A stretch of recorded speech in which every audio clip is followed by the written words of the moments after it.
এটা খুবেই ভাল খবৰ আহি গ'ল যিসকলে পুলিচৰ ইণ্টাৰভিউ দিছিল আৰু ৰিজাল্ট যদি অলপ নম্বৰৰ বাবে বেয়া হৈছিল তেওঁলোকৰ তেতিয়া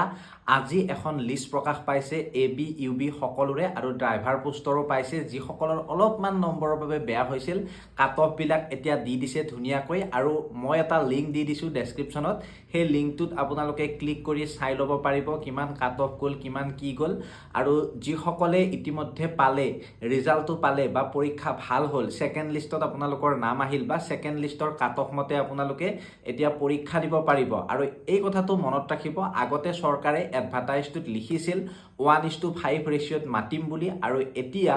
আপোনালোকক মাতিছিলে ফাৰ্ষ্ট লিষ্টখনৰ মতে 1:2 নে 3 হিচাপত আপোনালোকক মাতিছিলে কিন্তু এতিয়া যিটো এডভাৰটাইজমেণ্টত আছিল 1:5 ৰেচিঅ'তে আপোনালোকক মাতিব সেইবাবে ছেকেণ্ড লিষ্টখন ওলালে আৰু যিসকলে ৰিজাল্টটো পালে ইতিমধ্যে কমেণ্ট ছেকশ্যনত কমেণ্ট কৰিব আৰু যিসকলে পোৱা নাই আমাৰ যিটো লিংক আছে সেই লিংকত গৈ ধুনীয়াকৈ ৰিজাল্টটো লৈ লওক আৰু ৰিজাল্টটোত আপোনালোকে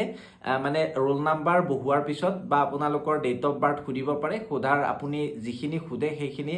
মানে আপুনি হয়তো জানে যেতিয়া নেকি আপুনি ৰিজাল্টটো লৈছিলে আগতে ঠিক সেই বস্তুকেইটাই বহুৱাব লাগিব লিংকত যাই ক্লিক কৰাৰ পিছত আৰু আপুনি সিলেক্টেড বুলি লিখা যাব যদিহে আপুনি মানে কাট অফ মতে মিলে গতিকে ভাল লাগিলে ভিডিঅ'টো বন্ধু বান্ধৱীলৈ শ্বেয়াৰ কৰি দিব